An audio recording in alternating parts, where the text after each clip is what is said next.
Welcome, everyone, and thank you for joining us for today's discussion on investing in healthy babies, Ohio's role in infant and early childhood nutrition.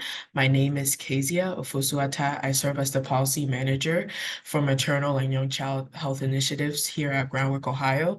And this webinar is brought to you in partnership with our Center for Early Learning and our Troy Hunter, who is also going to join me on this webinar, serves as the Director of Research and Evaluation, and he leads the initiatives for the Center for Early Learning. So thank you all for joining us today. Before we begin, I would like to state that today's webinar is being recorded and closed captioning will be available. Additionally, all participants are advised to stay muted. We encourage you to forward your questions to the Q&A chat box at the bottom.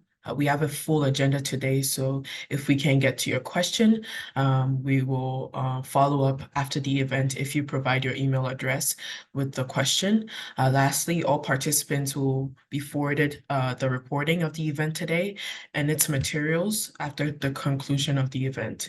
So thank you, and before I begin, please remember to follow Groundwork Ohio on all social media platforms and our panelists as well on LinkedIn. And so we have a full agenda for today, as I mentioned, and I will begin by listing the names and reading the bio of each panelist. We will then hear from each of the panelists in the presentation order listed on the screen, and then Troy will proceed with facilitating a Q&A session, which will include questions from the audience and closing remarks as well. So before I begin, I would like to state Groundwork Ohio's mission. Groundwork Ohio is a committed, nonpartisan public policy research and advocacy organization that was formed in 2004 that champions high quality learning, early learning and healthy development strategies from the prenatal period to age 5 that lay a strong foundation for Ohio's kids, families, and communities. We advance quality early childhood systems in Ohio by engaging, educating, and mobilizing diverse stakeholders and strategic partners to promote data-driven and evidence-based early childhood policies. Our first speaker today is Corey Shepard. Corey is the Ohio WIC Director in the Bureau of Child and Family Health at the Ohio Department of Health. Corey attended the University of Kentucky for his undergrad and graduate degrees, as well as his dietetic internship. Corey has worked for the Ohio WIC program for about 8 years, most of which was spent as a local WIC director.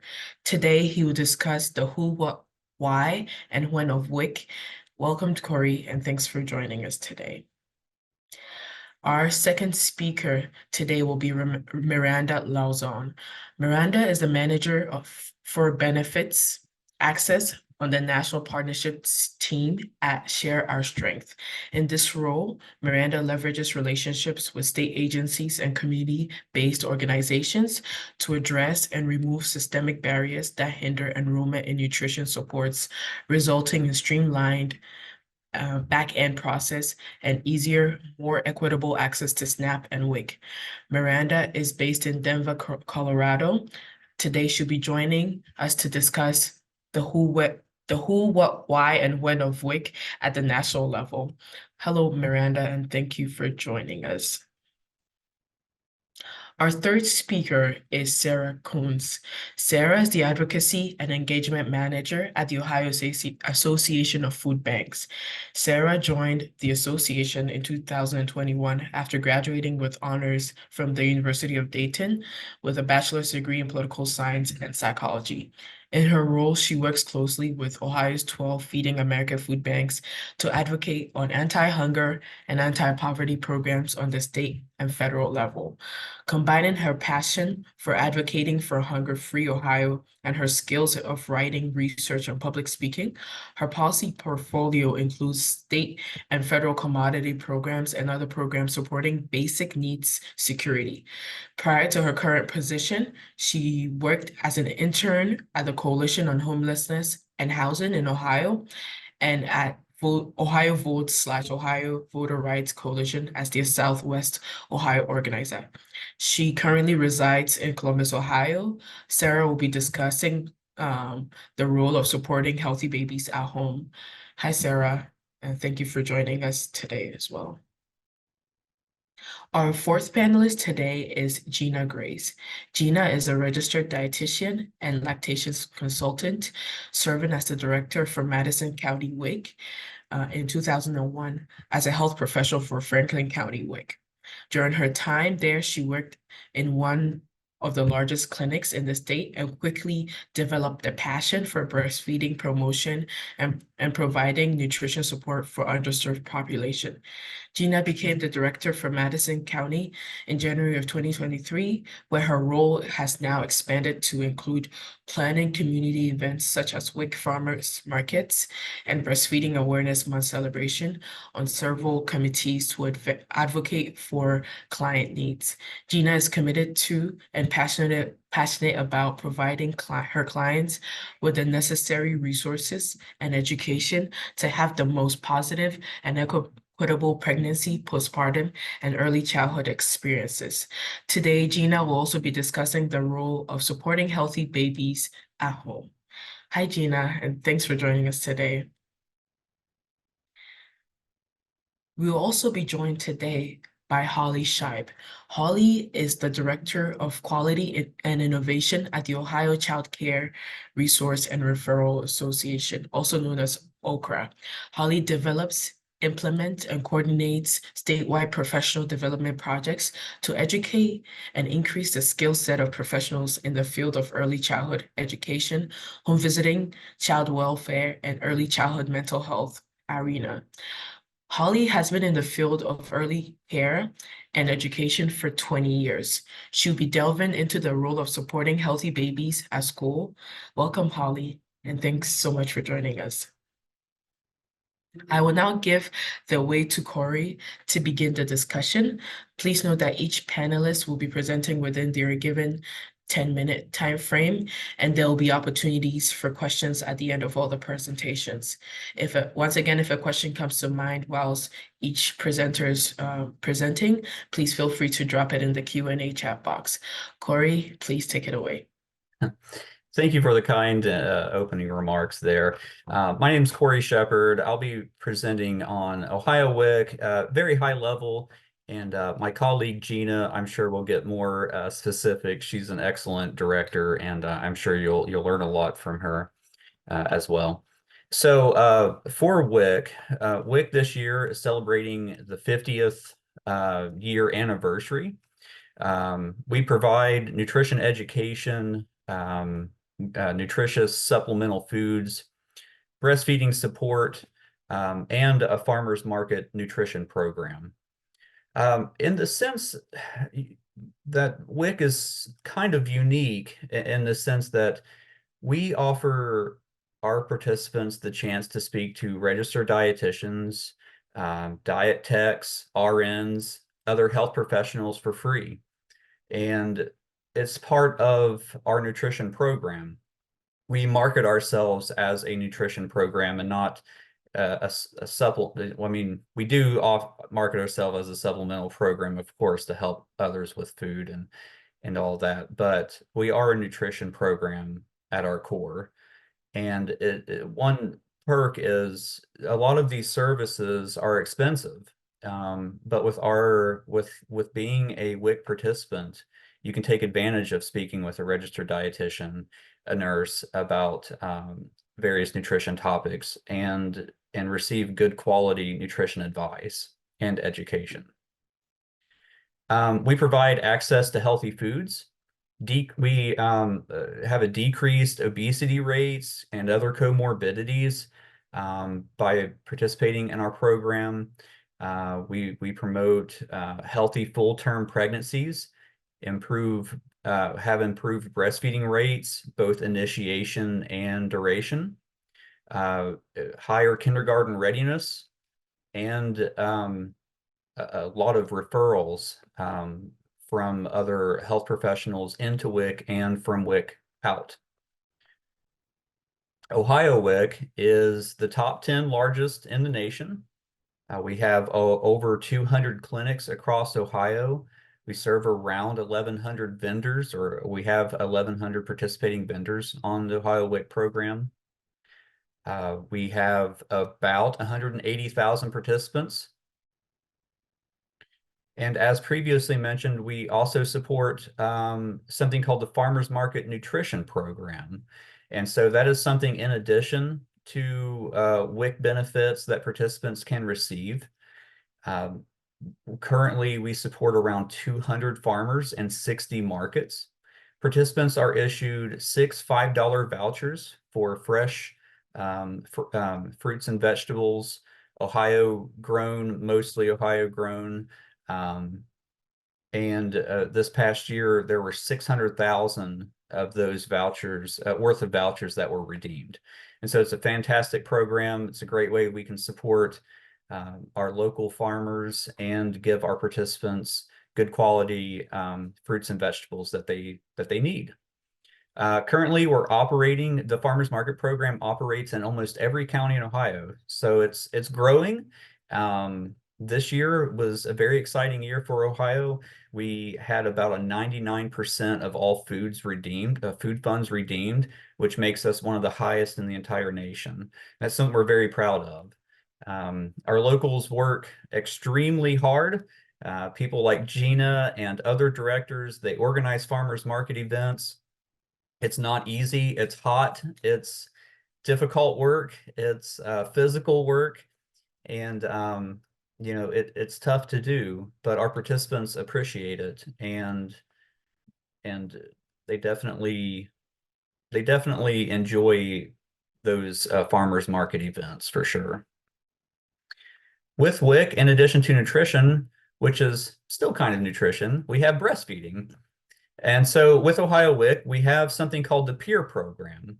And the peer program is, it is essentially in the title. So these are women who um, have breastfed their babies, and WIC employs them to be able to go out and educate other moms. A mom-to-mom support system is crucial, and it's a fantastic way for the local WIC employees to connect to our participants and be able to troubleshoot problems that they may have that they've seen personally. And so I think the peer program is something that we're very we're very proud to have, and we were one of the first states to adopt it. We also have certified lactation specialists, certified lactation counselors, and then international board certified lactation counselors. These are your breastfeeding specialists, and they can handle just about anything you throw at them. We also offer pump parts, hospital grade pumps. I remember, talking to my colleagues across the state, and it was like, we're celebrating our 50th anniversary this year. But there was a time where some counties only had one hospital grade pump that they had to share among themselves. And so, yeah, it's exciting that we don't have to do that now.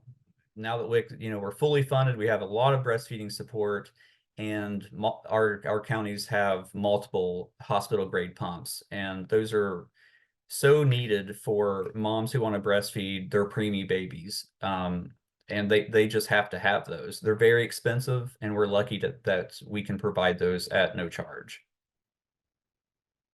We also have a 24-hour breastfeeding hotline. This is called the Appalachian Breastfeeding Hotline. It was launched in 2020, and we recently surpassed 40,000 contacts. You can text and call. This serves approximately 1,600 monthly contacts. Again, it's free of charge, and it's for the whole Appalachian area. And so we're very thankful that ODH is able to support this fantastic hotline. So a little bit of a personal story. So what WIC means to me personally. I was on WIC as a baby. And so when I was a little tiny baby, dad was going to school, mom was stay at home. she had and still does have some medical conditions, and things were tight. And so for me personally, WIC kept me fed. It was my lifeline. I didn't find this out until I actually was already working for WIC. So to say, I wished I had a really cool success story that was like, I found out I was on WIC and I wanted to do this, but it wasn't so much the case. However, I can say after I found out that I was on WIC, it definitely gave me a drive and a passion, uh, more so than I had before. It became personal.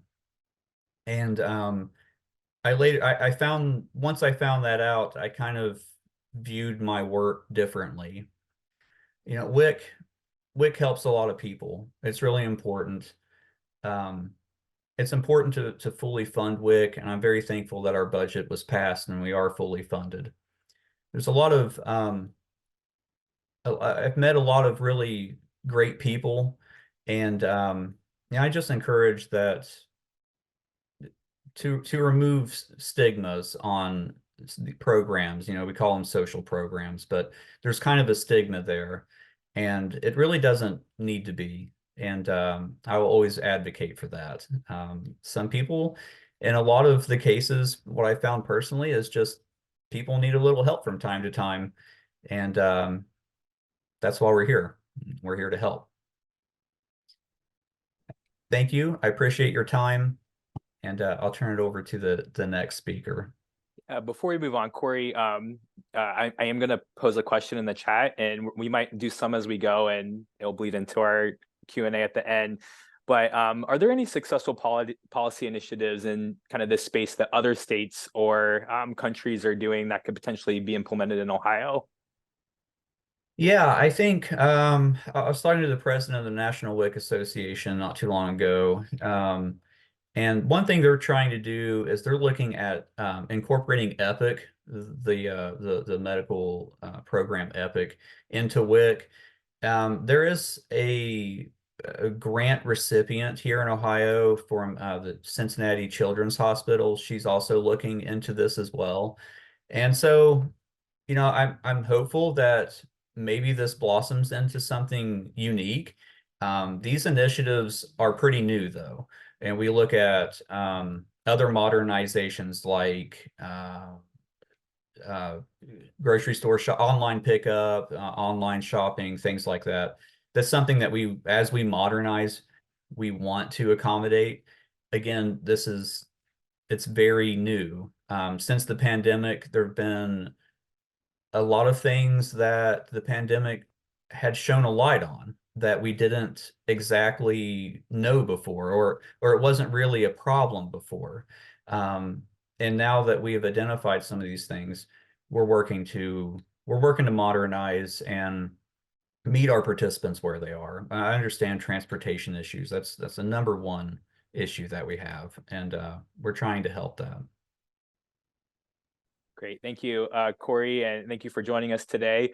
We'll save some of the Q&A for the end, or we might sprinkle out throughout. Now we're going to turn to Miranda.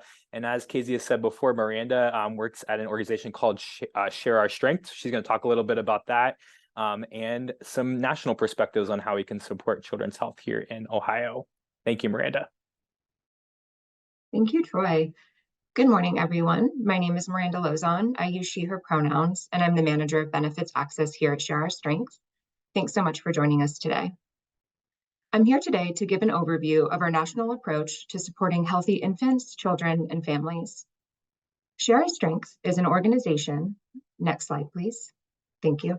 Share Our Strength is an organization committed to ending hunger and poverty in the United States and abroad. No Kid Hungry is a campaign run by Share Our Strength that works to ensure children have support and nutrients they need to grow and thrive.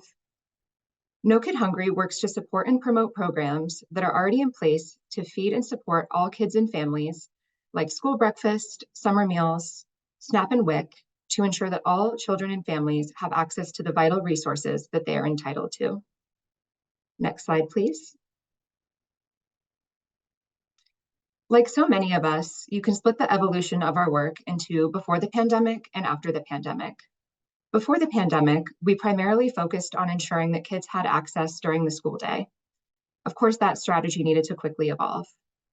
We saw a tremendous opportunity to leverage our partnerships and capacity and pivoted to support enrollment efforts for children and families in federal nutrition programs, allowing for greater support at home for children and for children that are not yet of age to be in schools. We are targeting root causes to systemic barriers and shifting underlying policies, procedures, and dynamics to create new initiatives that streamline processes and create better, easier ways to access benefits and wraparound services. We want to ensure that public benefits and federal nutrition programs are accessible, easy to use with dignity, and consider how people access information, shop, and interact in their daily lives. There are a few ways that Share Our Strength is exploring the early childhood space. We are working with state agencies to increase enrollment in public benefit programs like WIC. We are working with the American Academy of Pediatrics to implement new screening initiatives. And we have supported the development of food skills education modules for early childcare professionals. Next slide, please. As part of our enrollment efforts, we have partnered with both state and local agencies and on-the-ground partners to increase SNAP and WIC enrollment efforts for families and children, knowing that this is the best way to put money into the pockets of families and to help families gain economic mobility. So, why are we investing in this approach? In most cases, agency systems are not set up in a way that seamlessly connects current and potential participants to benefits, creating undue administrative burden and justified frustration among participants who often face lengthy wait times and repetitive information gathering. Some examples of innovation and initiatives, we can go back to the, yes, perfect, thank you. Some examples of innovation of this work include breaking down cross-departmental silos, implementing community-led process changes to scale solutions that reduce hunger and increase enrollment in benefit programs, and advancing equity while centering the user experience and fostering an environment where families and individuals are able to access these programs with dignity. A good example of this project is a project that we did with the New Mexico Department of Health, who oversees WIC, and the New Mexico Department of Human Services, who oversees SNAP. The agencies work together to align family supports and services across state agencies. To achieve this, they co-created a new online interface that exchanges participant data between SNAP, Medicaid, TANF, and WIC to ultimately maximize participation in the WIC program. Next slide, please. As a result of this project, New Mexico has enrolled more than 12,000 women, infants, and children in the WIC program across the state. We know that being enrolled in WIC provides substantial support for families in the pivotal years of pregnancy through age 5. Next slide, please. Next, we have partnered with the American Academy of Pediatrics, which will be referred to as AAP for the remainder of this presentation. We know that a primary driver for health is access to nutritious foods, and that pediatricians are in a unique position to bridge the gap for families that are eligible for programs like SNAP and WIC, which can have a significant impact on child health outcomes. We are partnering with AAP to strengthen the connection between healthcare professionals and families by increasing training support for pediatricians to screen families for food insecurity and refer them to federal nutrition programs. As a result of this partnership, to date, AAP has trained over 5,000 providers on food insecurity screenings and referrals and has engaged with 14 local AAP chapters. By 2032, AAP and Share Our Strength are committed to offering training to all 67,000 AAP member pediatricians on both screening for nutrition insecurity and referring patients to federal and community nutrition resources. Chapters have also developed educational materials to share more broadly, including flyers, pamphlets, presentations, websites, and more. And over 25,000 families, community organizations, state and local agency personnel, and schools have been reached through the dissemination of these educational materials. Next slide, please.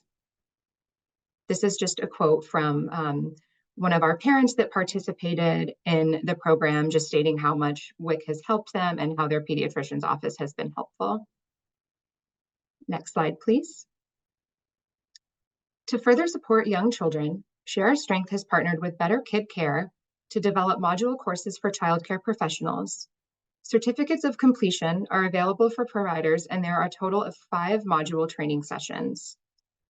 Through the sessions, both food service and classroom teachers are engaged in learning to support children's development of healthy eating habits. Sessions focus on creating positive mealtime environments for kids in childcare settings and using best practices in child feedings. Some of the lesson themes include safely cooking with confidence, choosing healthy food for kids, creating positive mealtime attitudes, saving time and money on menu planning, and meal appeal and parent engagement. You can access the trainings using the link on the slide, and I'll also make sure to drop that into the chat. Next slide, please. Thank you again for your time today. My contact information is on the slide here, and I will also drop that into the chat. And please don't hesitate to reach out with any questions, concerns, or if you just want to chat more about this work. Thank you.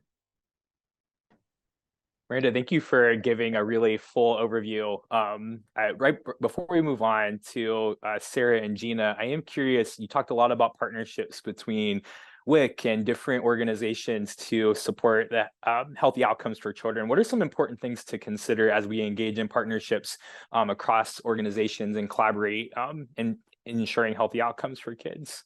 Yeah, absolutely. I think there's a few ways. I think the first is really having leadership buy-in is tremendously important with any type of project.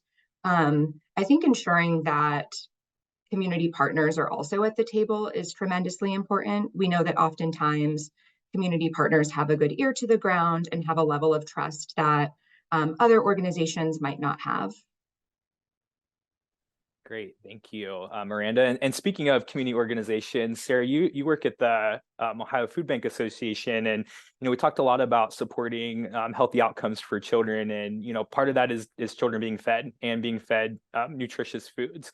So can you talk about some practical strategies and resources that families can use to promote healthy strategies at home, and how do organizations like food banks assist families in accessing nutritious foods? Yeah, thanks, Troy, so much for the question and for allowing me to talk a little bit today about what food banks are doing in this space, as well as why we are so supportive of critical nutrition programs like WIC.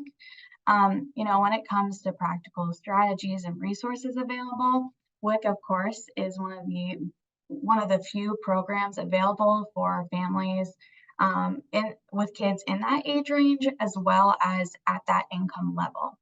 And we know that from my amazing co-presenters today that WIC not only provides critical nutrition for families with kids, but also necessary support with vaccines, routine checkups, and nutrition education. It has proven to be successful in supporting healthy child development, of course, and overall health outcomes.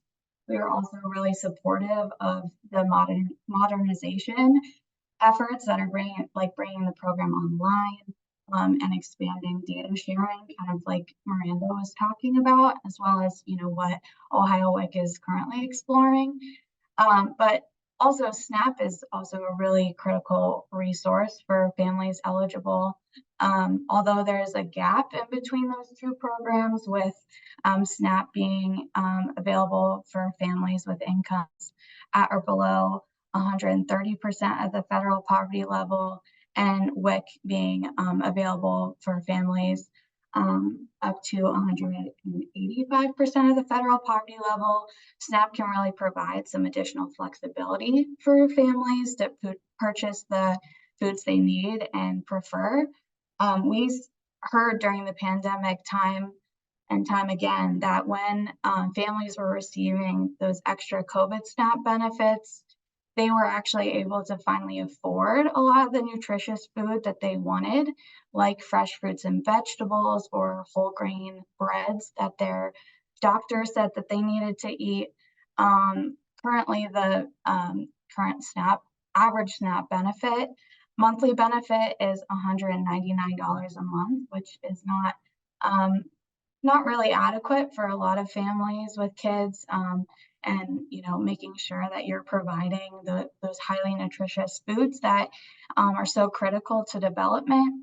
And Ohio families really need a more adequate SNAP monthly benefit especially in these really high inflationary times.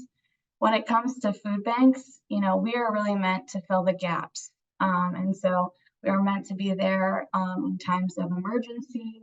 Maybe someone lost their job and they need, food for the month. We're really meant to be that backstop there. Food banks are really in the business of purchasing or being donated large excess product.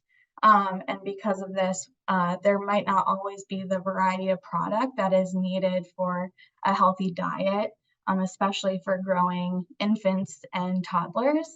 Formula is one huge gap that food banks unfortunately aren't always able to fill, mainly because of a lot of the reasons why our neighbors aren't able to always afford or purchase those critical nutrition supports.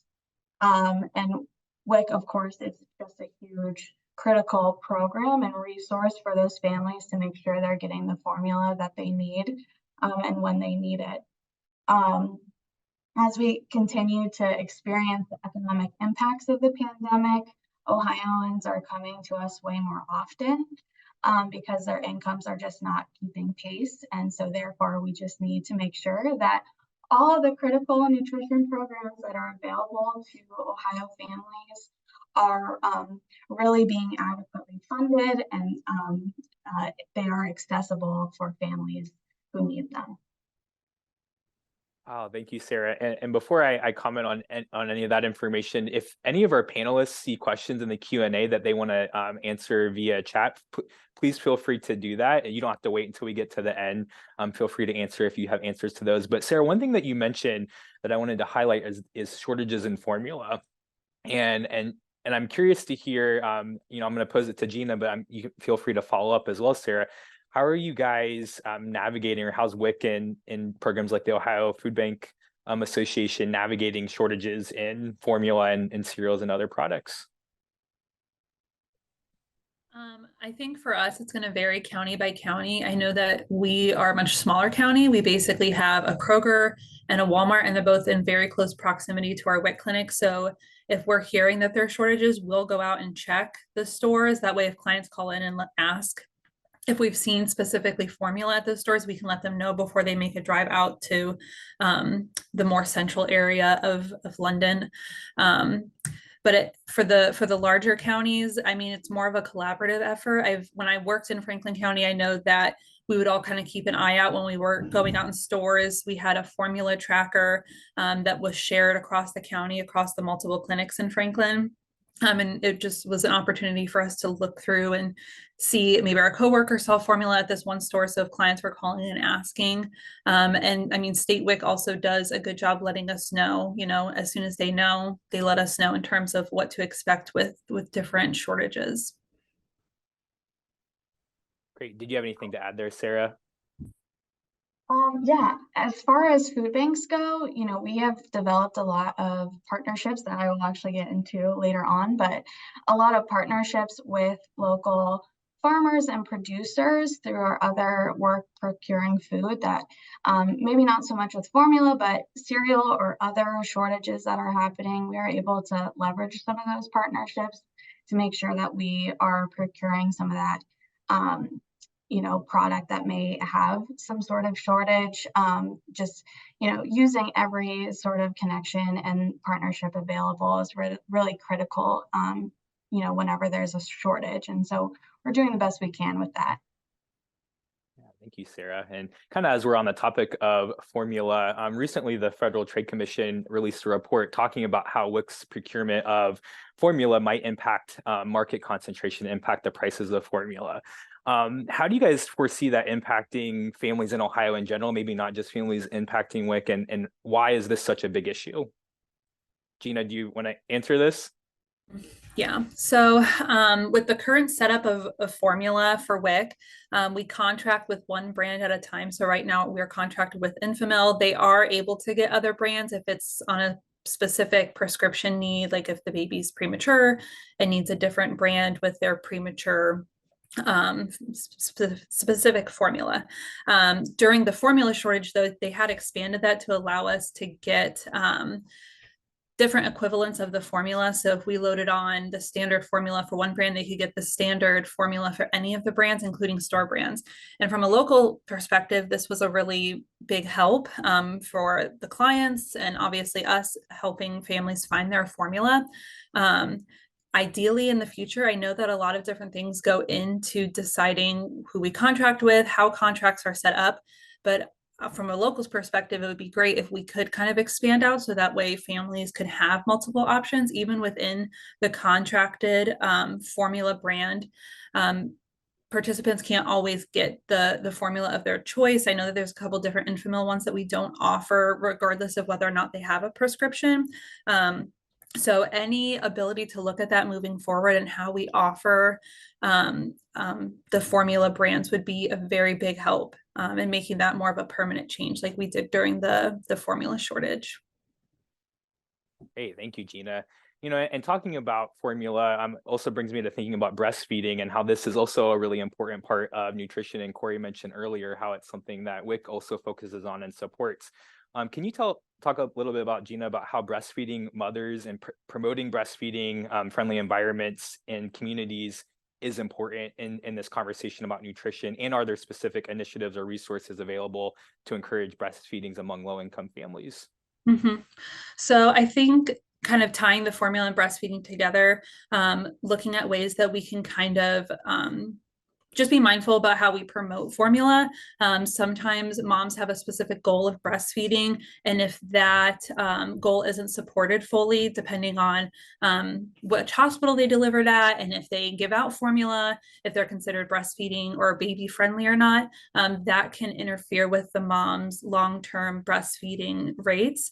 But what we can kind of do on like personal levels, for anybody that you could set this up even within your own agencies, looking at just making breastfeeding more welcome. So there are Ohio laws that protect breastfeeding moms, but just making that known by like hanging up like signs that say breastfeeding is welcome here, just so that way moms know that their rights and those laws are protected in your space. I know that maybe some of us have seen lactation pods, like there's some in airports. I know the Franklin Park Conservatory has one now, just like having those out so people can see, obviously for the moms to use, but even just having for the general public to see, just kind of helps to normalize breastfeeding. There is the Ohio Workplace Plus guide that you can find just by searching it, and I can put that name in the chat, but it was made by ODH and it gives employers guidance on the Ohio laws, ideas for creating a breastfeeding space in your workplace. So whether you have a whole room that you can dedicate as like a breastfeeding room, or whether it's like you just have like a small little corner, it kind of shows you different examples of things that people have done in the past. And then also just tips for HR with setting it up for like if you have a mom coming back to work after giving birth and she wants to breastfeed. I think anybody that works with people, if you oversee any amount of people, it's good for you to know, kind of just give yourself a little bit of education, so that way you know what to expect, like how often should she be expected to be like pumping throughout the day, like what's like realistic with that, so that way you can support her in that. And then also there are like different designations that you can get like it is breastfeeding friendly workplaces, and even if it's possible in your place, infant in the workplace policies, so moms can bring their babies to work. Obviously, I know that doesn't work with every work environment, but those are awesome. We have an infant in the workplace policy with Madison County Public Health, and I'd be happy to share that if anybody's interested in implementing that in your own space. But just finding people that already have those policies in place will save you a lot of time, and you can kind of tweak it to fit your organization's needs.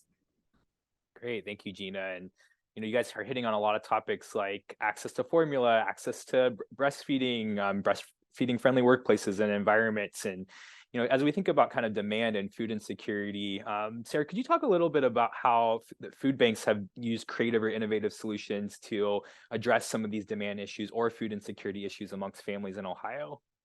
Yeah, absolutely. In recent years, especially as food insecurity has been on the rise and families have started to come to us much more often, food banks have really moved towards innovative food as medicine initiatives like produce prescription. to help address diet-related diseases. Food as medicine is really like a buzzword right now in a lot of ways. And so we are really trying to get up to speed with that. So produce prescriptions allow food banks to have partnerships with large healthcare providers and hospitals for physicians to provide food insecurity screenings. If a patient is deemed food insecure, physicians can actually prescribe produce at their participating local food pantry or food bank. Sometimes they're even on site at that hospital or healthcare provider. And these interventions really help Ohioans receive fresh produce when they wouldn't otherwise. And this supports all Ohioans, including families with kids, all the way to, older adults who may need this intervention. Also, through the decades-long Ohio Food Program and Agriculture Clearance Program, our food bank network has also made a really intentional effort to purchase nutritious, fresh, local produce, meat and dairy products from Ohio farmers and producers. That's kind of what I was talking about earlier. And, we also know that food banks really can't solve hunger alone.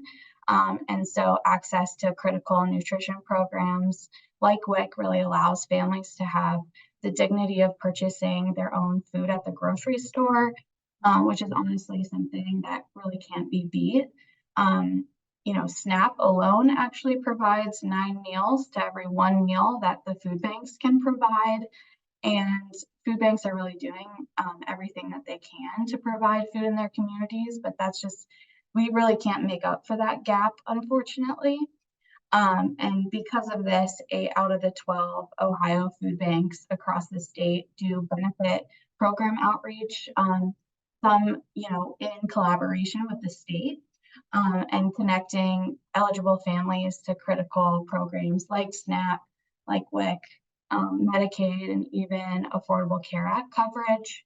And so, we're really trying to do our best to make sure that we are, providing a myriad of programs for the folks that come to us in a time of need. Awesome. Thank you, Sarah. And one more question for you, Gina, and then we're going to pivot a little bit to a different part of supporting healthy outcomes for children.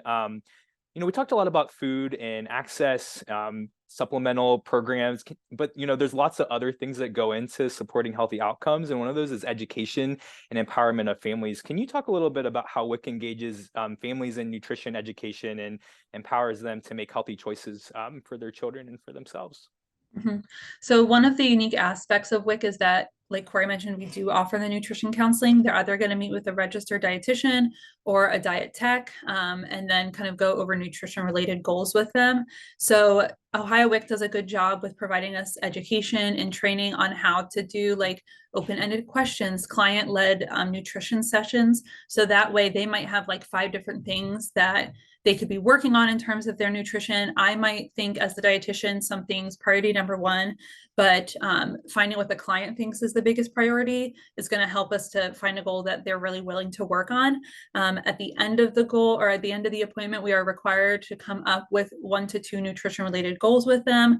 Again, we're encouraged to have the clients select what their goals are. So we might say, based off of everything that we talked about today, what is like something that you think you could work on with your child's nutrition or with your nutrition? And then in terms of like different things that we offer, each county is a little bit different. I know in the past we've offered virtual cooking demos, and that can of course help with furthering nutrition education. We also do like social media posts, just trying to make it a little bit more accessible to everybody.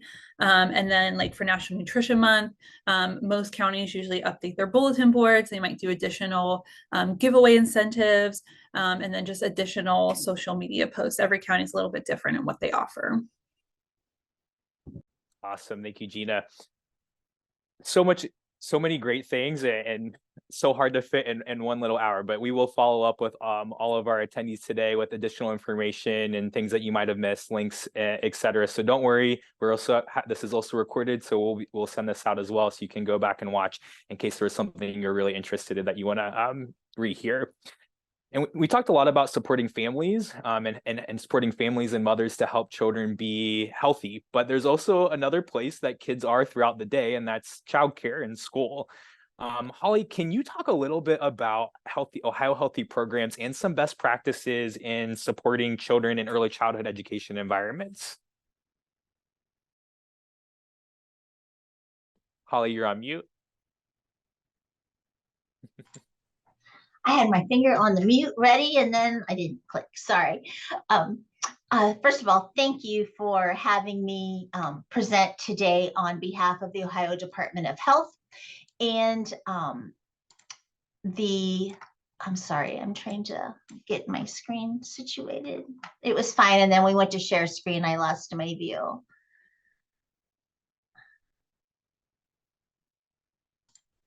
Sorry about that. There we go.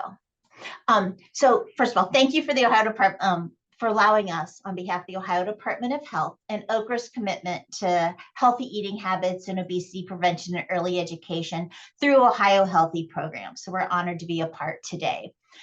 When we're talking about childcare programs, whether it's early education or out of school time, childcare centers, or family childcare providers, there are 5 best practices that are a catalyst in implementing healthy eating habits and healthy activity for ECE programs by ECE professionals.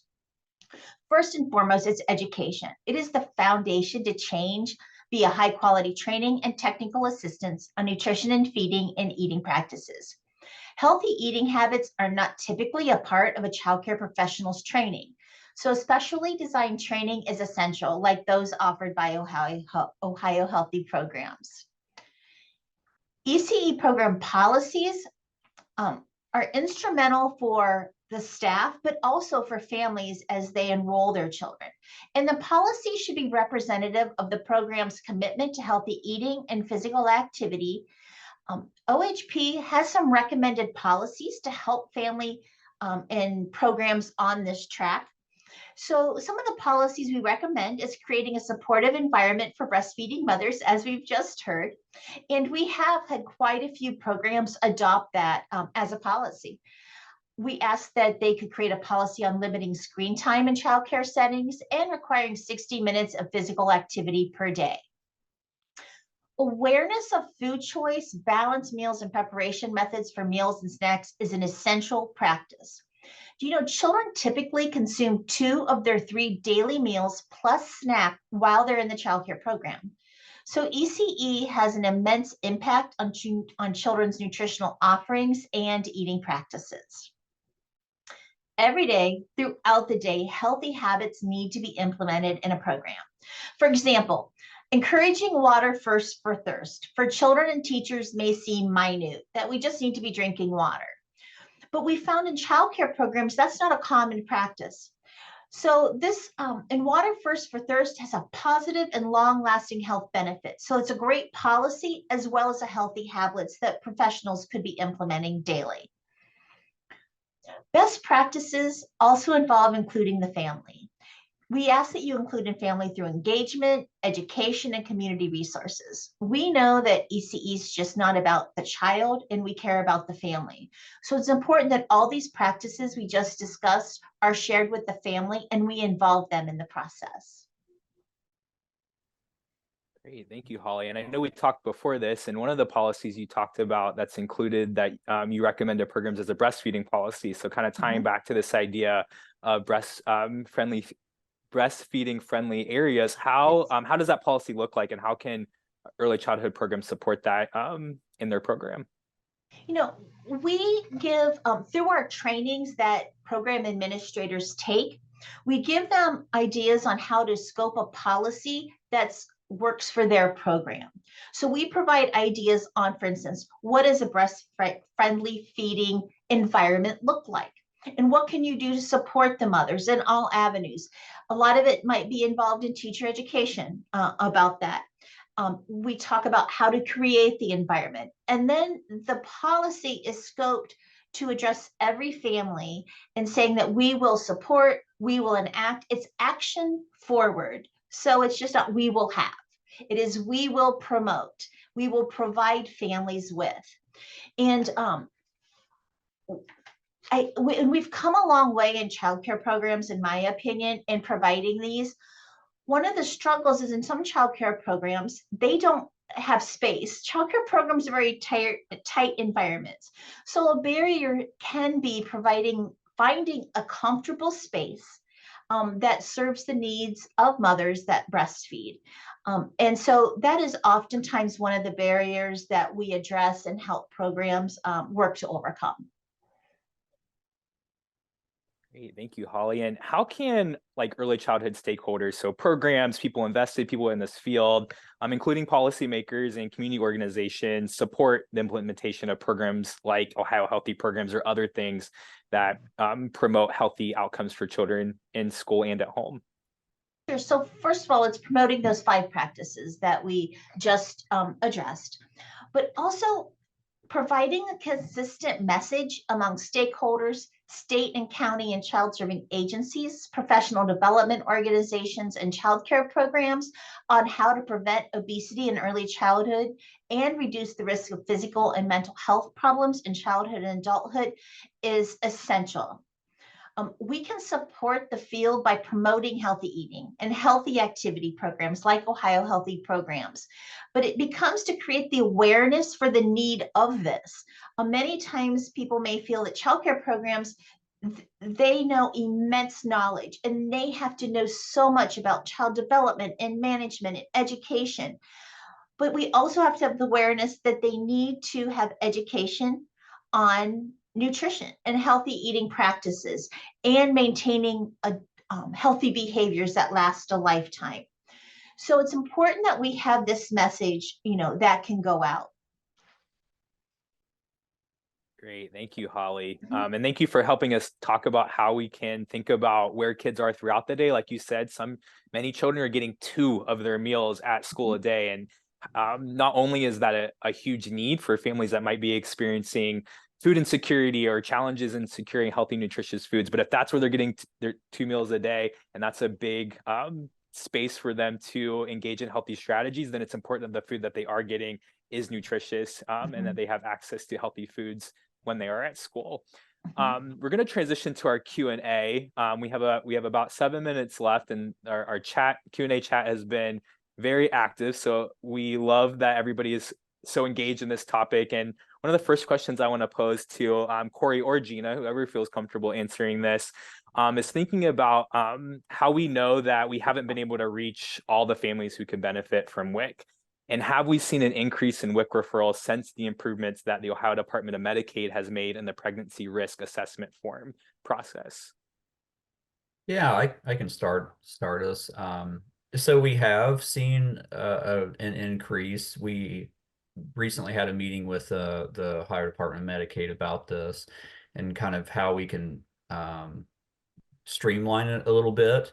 We currently have a cross enrollment form that we're using, but as Ohio WIC modernizes and we become online, we're wanting to do a very nice integration, system integration with Ohio Benefits, and so I think that will help capture a little bit more percentage of those folks. And like what Miranda was talking about earlier with New Mexico, I was talking with Sarah, she's the WIC director out there, and they have seen a huge increase since they've implemented that benefits, like the systems talk to each other, that type of thing.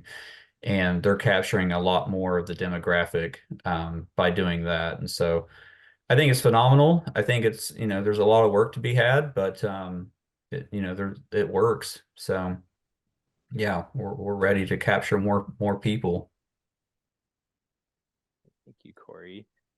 I know someone mentioned transportation being a barrier, and that's not exclusive just to food resources. It's also exclusive to childcare. So how do families get to places they need to go, like school, or to access resources that can help promote nutritious and healthy outcomes for kids? So things like, farmer markets, it sounds like it's a great initiative that WIC's included. How do you address the transportation challenges that exist in getting individuals who may live in food deserts or areas that they can't easily access a farmer's market? How do you get people there? I can answer this one to start. So that was like one of the biggest issues in Madison County that I was surprised about when I moved over from Franklin County, because there's no public transportation in Madison County. So to help with this, we do offer satellite clinics twice a month. So we go out to like different, because Madison County is a lot bigger than I would have thought when I first went out there. But our actual WIC office is like very central in the county. So we go out to 2 different locations once a month to kind of just spread out where we're at. So that way clients are a little bit closer to us. Again, it's not the perfect solution, but it's definitely been helpful for our families. And then in terms of farmers markets, we kind of try to do the same thing. We make sure that we plan them in multiple different areas within our county. Last year, we partnered with Union County and did one, since we're kind of right on the border with them. So just kind of making our services available throughout the county and not just keeping all of our resources in one location. Great, thank you, Gina. I saw a question around advocacy groups and coalitions, and are there, we talked a lot about what we know works for kids, but there's very many barriers. Up until recently, we didn't even know if we had full funding for the WIC program, which we know supports lots of children and families in Ohio. Are there any successful policy initiatives or advocacy groups in this space right now that are working to promote and advance programs that work for kids?